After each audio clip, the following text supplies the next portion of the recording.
Hi good morning. सीधा सौदा के आज के इस ट्यूसडे एडिशन में आप सबका स्वागत है। मंगलवार का दिन और बढ़िया संकेत।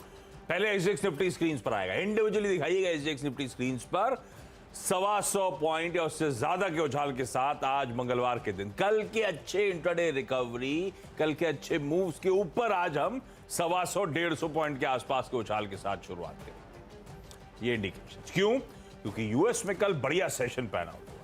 हम लोग जब क्लोज कर रहे थे तो दिन के दौरान हमने तो खैर शुरुआत में कॉल ले लिया था, वो दिख गया था कि फर्स्ट आवर के डिप्स ही बाजार ने बढ़िया तरीके से बाय कर लिया। पर दिन के दौरान हुआ क्या था, यूएस के फ्यूचर्स भी 1-1% मजबूत थे। 3:30 बजे जब हम क्लोज हुए 1-1% तीनों बेंचमार्क्स मजबूत, पर उसके ऊपर कहा 1% लिया था हमने, और 2 से 3.5% दरअसल एक्चुअल सेशन में यूएस के बेंचमार्क्स उछल गए।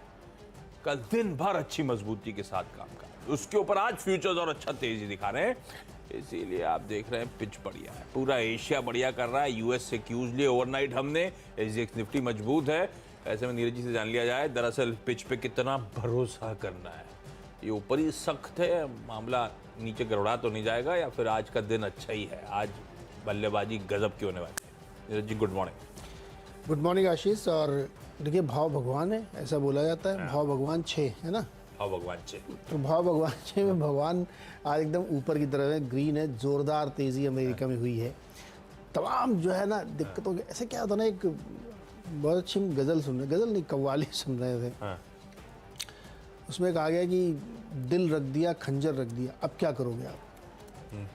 तो मार्केट ने कहा अब तुमको जो करना कर लो, क्या करोगे? इतना 30-35% गिरा दिया, अब कितना गिराओगे मुझे? तो इसलिए वो उठ खड़ा जब होता है ना, तो शॉर्ट टर्म सोचता है कितना पिटेंगे इसको, इसलिए वो ऊपर आ जाता है मार्केट, तेज़ी आ जाती है। फिर छोटे छोटे बहाने मिल जाते हैं। बैंक ऑफ अमेरिका के रिजल्ट अच्छे हैं, यूके में बॉन्ड ठीक हो गए हैं, सारे नियम वापस ले लिए उन्होंने, तो वो बहाने मिल गए और मार्केट ऑलरेडी ओवरसोल्ड जोन में है। पुट कॉल रेशियो देखो, बॉन्ड देखो, मतलब तरह तरह के जो डेटा पॉइंट्स आप देखिए, तो एक सपोर्ट मिल गया है। लेकिन जो असली सवाल आपने बाद में लगा दिया ना कि ये कितने दिन रुकेगा, ये इसका जवाब सचमुच किसी के पास नहीं है। क्योंकि मार्केट का बिहेवियर इस समय जैसा है ना, एक दिन ऊपर एक दिन नीचे।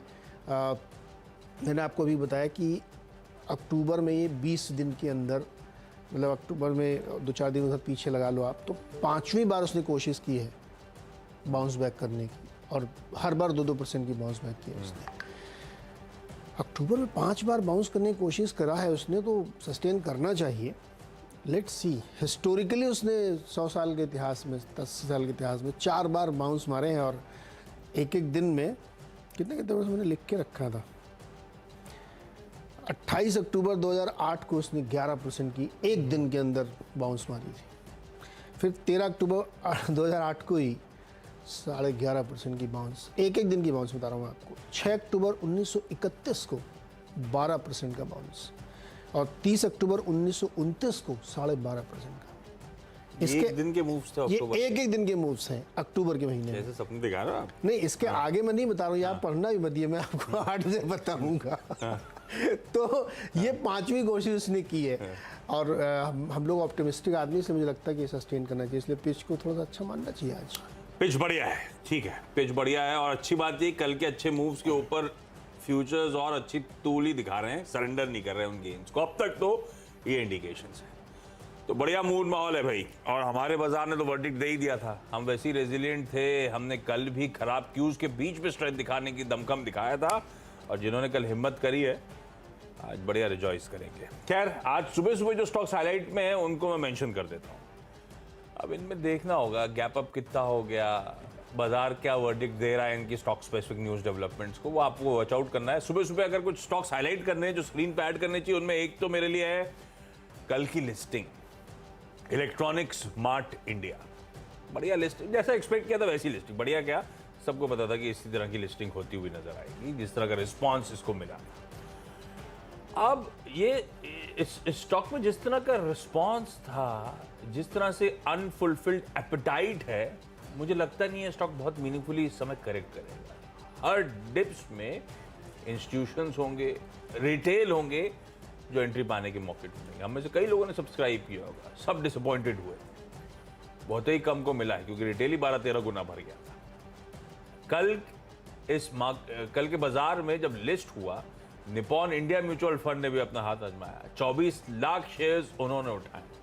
खैर, ये कंपनी जब आईपीओ आया था तभी लग रहा था अच्छे लेवल्स पर है, अच्छा बिजनेस, सही मूल्यांकन पे ऑफर किया जा रहा है, और बहुत दिनों बाद पूरा एक फ्रेश इशुएंस था, पूरा कंपनी में पैसा झोंका जा रहा था, ना कि कोई पी को एग्जिट, ऑलरेडी डिस्कवर्ड स्टोरी को हम पे चुपकाया जा रहा था। तो वो क्लियर वर्डिक्ट था, इसीलिए रिस्पॉन्स अच्छा था, और मुझे लगता है इस तरह की बाइंग कंटिन्यू रह सकती है स्टॉक पे। तो इसको रेडा पे रखते हैं, बढ़िया कंपनी है। इलेक्ट्रॉनिक स्मार्ट कल बहुत मीनिंगफुल, अच्छे खासे 40-44% के आसपास प्रीमियम पे क्लोज ही हुआ था, और हो सकता है थोड़े से गेन सरेंडर करे, लेकिन मुझे लगता है हर डिप्स पे इसमें कुछ बाइंग इंटरेस्ट जनरेट होना चाहिए। इसके लिए ग्रीन लेके चल रहा हूँ इसके डे 2 में। गुजरात गैस को ग्रीन लेके चल रहा हूँ। गुजरात गैस के लिए अच्छी खबर, गुजरात सरकार ने वैट जो लगाती है वो सीएनजी और पीएनजी दोनों में 10% घटाया है, और गुजरात गैस अपने one of the largest city gas distribution company, तो सीधे बेनिफिट्स पास ऑन करती हुई नजर आएगी। वो जो एकदम से प्रेशर बढ़ गया था इस बार 6 मंथली रिव्यू के बाद, वो ईज ऑफ करने की, और ये मुझे लगता है प्योरली दिसंबर के इलेक्शन से पहले ये ईज ऑफ करने की कोशिश हो रही है। खैर, इस कंपनी के लिए प्योरली एक सेंटिमेंट पॉजिटिव है। आई एम होपिंग वैसे ये सारा का सारा कह के किया गया होगा कि सब पास ऑन करना है, तो ये ऐसा कुछ नहीं कि उसमें से 10% से कुछ बचा लेंगे, आई डाउट वो होने वाला है, पर एक सेंटिमेंट पॉजिटिव है, इसीलिए गुजरात गैस को ग्रीन लेके चल रहा हूँ। पहले मैं दिमाग लगा रहा था कि सिरेमिक कंपनीज गुजरात की ग्रीन रखूं, पर ये तो सिर्फ सीएनजी पीएनजी है, वो मोरबी के बाद जो गैस जाती है उसे नेचुरल गैस कैटेगरी में जाती है, तो मुझे नहीं लगता उनके लिए कोई फायदा है। ये हम रिटेल एंड के कस्टमर्स को फायदा पहुंचाने की गुजरात सरकार की कोशिश है। एस्टर डीएम, इसने एक बढ़िया करार करा है, सऊदी में वो जॉइंट वेंचर हुआ है, वो कंपनी का नाम आपकी स्क्रीन पर आ जाएगा, अल होकेर होल्डिंग ग्रुप के साथ वो करार, और करार के चलते ये लोग 250 फार्मेसी सऊदी में नई नई ज्योग्राफीज में एक्सपैंड करना, एक एग्रेसिव टाई अप करना। एस्टर डीएम अपने आप को ज्योग्राफिकली डीरेस करने की लगातार कोशिश कर रहा है। मुझे लगता है इन ग्रीन लेके चलेंगे इस स्टॉक को भी। कितने, 3 बता दिया आपने? 3 बता। चलो मैं भी 3 जितने बता देता हूँ मैं। और आज रिजल्ट वाले भी हमने कई सारे लिए। टाटा मेटेलिक्स, और मार्जिन 15.5 से गिर के 5% के नीचे, एबिटा में 59% गिरावट, 40 करोड़ के आसपास आया है। रेवेन्यू 36% बढ़ा है, मुनाफा 73% गिरा है, रेड में ट्रेड करना चाहिए। स्पंदना स्फूर्ति, मार्जिन 13% के आसपास है, 13.6 था साल दर साल, और क्वार्टर ऑन क्वार्टर थोड़ा बढ़ के आया है, लेकिन एसेट क्वालिटी जो है 16% पे बनी हुई है, जो बढ़ के आई है यहाँ पे, तो ये थोड़ा सा ध्यान रखना चाहिए। मुझे लगता नतीजे कमज़ोर हैं। जीएसपीएल, अभी आशीष ने आपको कहानी सुनाई गुजरात गैस की, तो अगर गुजरात गैस जैसे स्टॉक्स में ये तेज़ी बनती है तो जीएसपीएल बने, क्योंकि ये तो उनके प्रमोटर हैं, तो इनको फ़ायदा होना चाहिए। दरअसल इस खबर का मतलब ये है कि जब भी ऐसा कोई कदम सरकार उठाती है, कंपनी उठाती है, जिससे वॉल्यूम बढ़ेगा, तो इन कंपनियों को फ़ायदा होता है। तो ये जो इन्होंने घटा दिया है, 10% कर दिया है इन्होंने वैट, इससे थोड़ा दाम कम होंगे तो वॉल्यूम जनरेट होता है, ये इनके लिए, दोनों के लिए बहुत फ़ायदा है। गुजरात गैस का डायरेक्ट बेनिफिट होगा क्योंकि वो इनकी है, और प्रमोटर कंपनी जैसे भी लैग से चलती हैं। चौथा स्टॉक है आरपीजी लाइफ साइंसेज, और इसके रिजल्ट्स काफ़ी बेहतर दिख रहे हैं। अगर आप तिमाही दर तिमाही देखें तो आमदनी 5% और एबिटा में जो है 30 करोड़ हो गया है, उम्मीद से बेटर है। मार्जिन उन्होंने मेंटेन किए हैं, 22% के आसपास इन्होंने बनाए रखे हैं, तो हमें लगता है कि ठीक ठाक नतीजे हैं, यहाँ पे ध्यान रखा जा सकता है। 5 सेक्टर बता देंगे क्या? हाँ, बता दो। कैनफिन होम्स, इसके नतीजे बहुत अच्छे नहीं लग रहे हैं मुझे। एक तो वो कन्फ्यूज़न है, उन्होंने अपना अपॉइंटमेंट का ऐलान नहीं किया। दूसरा 141 करोड़ का इन्होंने प्रॉफिट दिखाया, जो अनुमान से के लगभग है, या उससे 2 करोड़ के आसपास कमी है। एसेट क्वालिटी में थोड़ी सी डिटेरिएशन देखने को मिल रही है, प्रोविज़न 13 करोड़ के आसपास किया है, तो नतीजे ठीक नहीं लग रहे हैं मेरे को। कंटेनर कॉरपोरेशन ने एक अपडेट दिया है, जुलाई सितंबर के दौरान इन्होंने टोटल कार्गो में 17% की बढ़त देखी है, तो ये बहुत ही ज़बरदस्त है, तो मुझे लगता है इसको ध्यान रखना चाहिए। और अभी थोड़ी देर पहले नोमुरा की एक रिपोर्ट आई, 918 रुपये का टारगेट उन्होंने दिया बाई रेटिंग के साथ। उनका मानना है कि एक्जिम वॉल्यूम, यानी एक्सपोर्ट और इम्पोर्ट वाले जो पोर्ट तक ये माल पहुंचाते हैं, तो उस वाले में, यानी आउटबाउंड और इनबाउंड जो ट्रांसपोर्टेशन है गुड्स का, उसमें बहुत ज़्यादा ग्रोथ देखने को मिली। तो कौन कौन में ध्यान रखा है, इसका ग्रेट ट्रेड हो सकता है। बढ़िया। अच्छा, पिरामल इंटरप्राइजेस को ले चल रहा हूं भाई। बैंक्स और फाइनेंशियल्स हैं जो मोमेंटम को लीड कर रहे हैं। तो फाइनेंशियल्स को तड़का तो टीम में रखना ही था आज, जब हम फिर से एक बढ़िया गैप अप डिलीवर कर रहे हैं। उस पॉकेट पे बाजार का कन्विक्शन लगातार बना हुआ है। तो पिरामल इंटरप्राइजेस लेने का एक और वजह बन गई। अब इसका कोई लेना देना नहीं है इस कंपनी के साथ, क्योंकि 30 अगस्त को एग्स हो चुका है। तो पिरामल से जो फार्मा बिजनेस निकला था वो कल लिस्ट होने जा रहा है। तो ध्यान रखिए, पिरामल फार्मा की ये आज लिख दिया है, कल लिस्टिंग होनी है।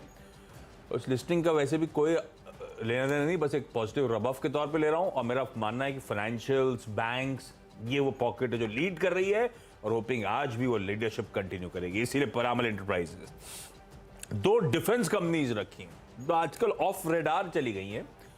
बाकी कोचीन शिपयार्ड और मजगांव डॉक, तो ये वो आजकल तो छप्पर फाड़े हुए हैं सबके सब। वो जो हम थोड़ा सा भूल गए थे, वो दोनों कंपनीज को आज ले लिया, हिंदुस्तान एरोनॉटिक्स और भारत इलेक्ट्रॉनिक्स। इन दोनों को लेने की वजह, अब डिफेंस और तड़के में आएगा। आई एम श्योर ये जो डिफेंस एक्सपो है, इसके खत्म होते होते ये जो इंडिजिनियसली मैन्युफैक्चर्ड कई सारी चीजें उसके एक्सपोर्ट ट्रिकल इन होना शुरू होंगे, ऑर्डर्स। तो डिफेंस एक्सपो दरअसल आज गांधीनगर गुजरात में शुरू हो रहा है, और उसका वो मैं थीम ही पढ़ रहा था, पाथ टू प्राइड। तो बेसिकली इंडिजिनाइजेशन पे पूरा फोकस, और वो अब एक्सपोर्ट करने का मन। तो HAL रखिए पहला स्टॉक रेडार पे, बढ़िया कंपनी है। तो बहुत अच्छी रैली के बाद थोड़ा सा पस्त पड़ी हुई है। और भारत इलेक्ट्रॉनिक्स दूसरा स्टॉक लेके चल रहा हूं आज। साथ साथ ना सिर्फ एक्सपो की शुरुआत है, आज तो हमारे डिफेंस मिनिस्टर राजनाथ सिंह साहब अपने सारे अफ्रीकन नेशंस के काउंटर पार्ट्स, यानी कि सारे अफ्रीकन नेशंस के डिफेंस मिनिस्टर के साथ मुलाकात करने जा रहे हैं, उनको होस्ट करने जा रहे हैं इस डिफेंस एक्सपो में। तो मुझे लगता है, इसीलिए मैं कह रहा हूँ, हो सकता है वंस डिफेंस एक्सपो जो है उसके बाद अच्छे ऑर्डर्स टिकल हुए, इसके दौरान MOU साइन होते हुए नजर आए। खैर, मैंने दो हैवी वेट स्टॉक्स ले लिए, हैवी वेट स्पेस के बड़े दिग्गज ले लिए हैं। तो आप जरा वॉच आउट करिएगा, हो सकता है छोटे पीयर सेट ज्यादा बेहतर कर रहे हो। स्क्रीन पे देखिएगा, अगर लग रहा है कि डिफेंस एक्सपो का चार्म आ रहा है स्टॉक्स में, तब तो कोई ट्रेड बनाइएगा, नहीं तो जाने दीजिएगा, वॉच आउट करिएगा। लेकिन आज डिफेंस एज अ स्पेस रखिए रडार पे। क्योंकि छोटा सा ब्रेक ले रहे हैं, 6 स्टॉक बता दिए, 4 बचे हुए हैं। तो ब्रेक के उस पार जब लौटेंगे तो अगले 4 स्टॉक्स हाईलाइट करेंगे।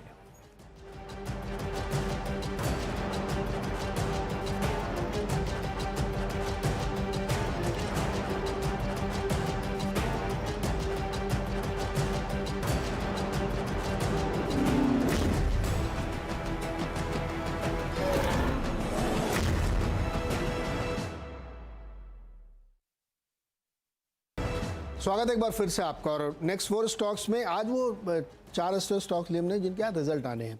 जैसे एक पॉली कैप का रिजल्ट आना है, मुझे एक्सपेक्टेशन है बेटर आएगा। रीज़न ये है कि जो कॉपर ये यूज़ करते हैं उसके दाम काफ़ी गिरे थे कोविड के दौरान जब बढ़े थे, तो इस लास्ट क्वार्टर में काफ़ी ज़्यादा करेक्शन उसमें देखने को मिला है और डिमांड बढ़ी हुई थी। तो हमें लगता है कि नतीजे अच्छे आने चाहिए, ऐसा अनुमान है।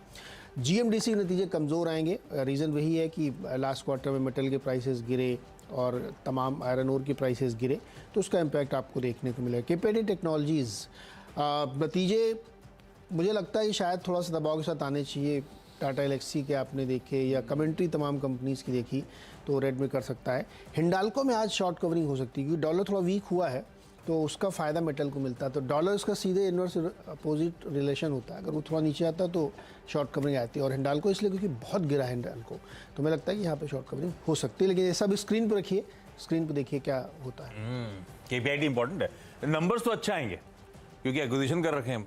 लेकिन ये बात सही है, टाटा एलेक्सी ने यूरोप को लेकर सीरियस वार्निंग दी है, इसीलिए कल स्टॉक कमेंट्री टाटा एलेक्सी की कहती है यूरोप में क्लाइंट कंसल्टेशंस, बातचीत, सब कुछ डिले होने लगा है। इलॉन्गेटेड डिसीजन मेकिंग साइकिल शुरू हो गई वो, और पूरा ऑटो थ्रस्ट है उधर तो लार्जली। और KPIT प्योर प्ले ऑटो है। देखते हैं इनकी कमेंट्री कैसी आती है। टाटा कॉफी इकलौता रेड लेके चलो। रेड अब ये रेड होगा नहीं, मुझे तो ये भी डाउट है क्योंकि आज बड़ा सॉलिड फिर से फॉलो अप बाइंग का सेशन है ना। ग्लोबल क्यूज इंडिकेट कर रहे हैं, पर प्योरली नंबर्स डिसअपॉइंटमेंट है मेरे लिए। आय 31% बढ़ती है, उसके सामने ऑपरेशनल परफॉर्मेंस देखिए। 31% आय बढ़ती है तो EBITDA 20% गिरता है।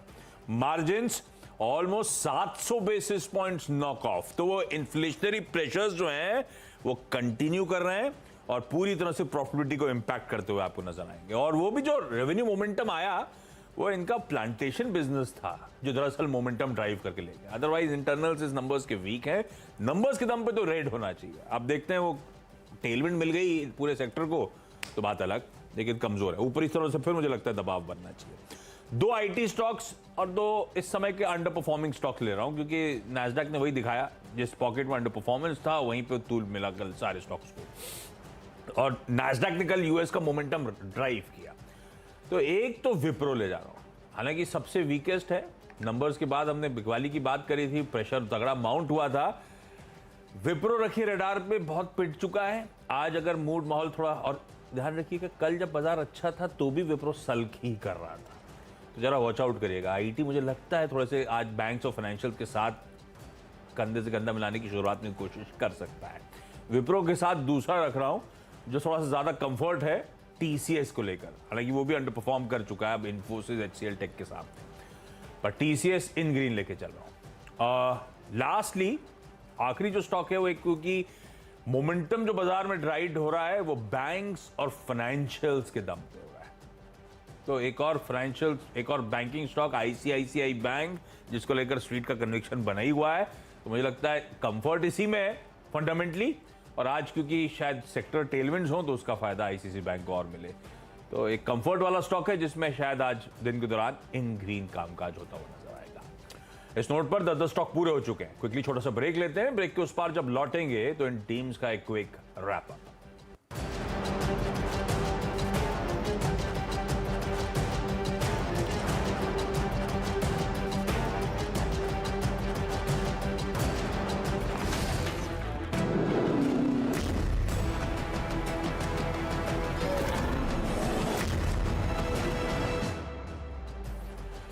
चलिए ब्रेक के बाद आपका स्वागत है मेरी 10 की सीधा सौदा की। आज मंगलवार के दिन की टीम आपकी स्क्रीन पर। आज मूड अच्छा है तो सारे हरे ही रखें, एक को छोड़ दिया, आता हूं उस पे। इलेक्ट्रॉनिक्स मार्ट कल की लिस्टिंग, कल निपॉन ने भी माल अच्छा खासा खरीदा है। ये स्टॉक लोअर लेवल्स पे, इसमें एक्यूमुलेशन कंटिन्यूड रहना चाहिए। गुजरात गैस, जो वैट रिडक्शन गुजरात सरकार ने इलेक्शन से पहले कर दिया 10% का, उसका फायदा, सेंटिमेंट पॉजिटिव है। एस्टर डीएम सऊदी में एक बढ़िया टाई अप, उस मार्केट्स में पकड़ बनाने की कोशिश।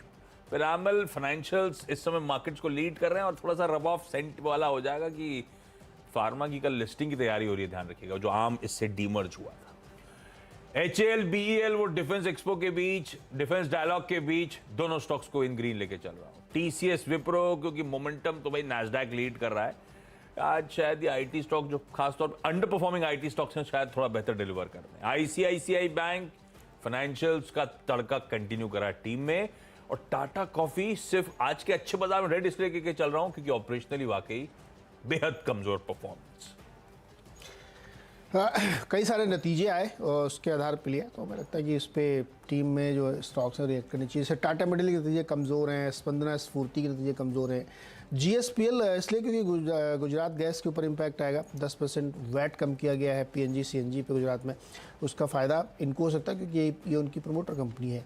आरपीजी लाइफ के रिजल्ट अच्छे हैं। केन फिन होम के नतीजे कमज़ोर हैं, साथ ही मैनेजमेंट में क्लैरिटी नहीं क्या हुआ। आज जो नतीजे आने वाले हैं उसमें पॉलीकैब बेटर नतीजे हो सकते हैं, लेकिन जीएमडीसी के पीआईटी के वीक हो सकते हैं।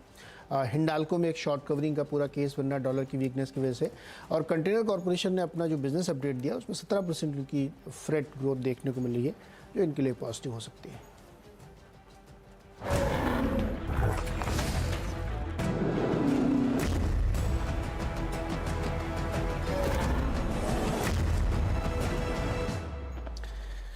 तो चलिए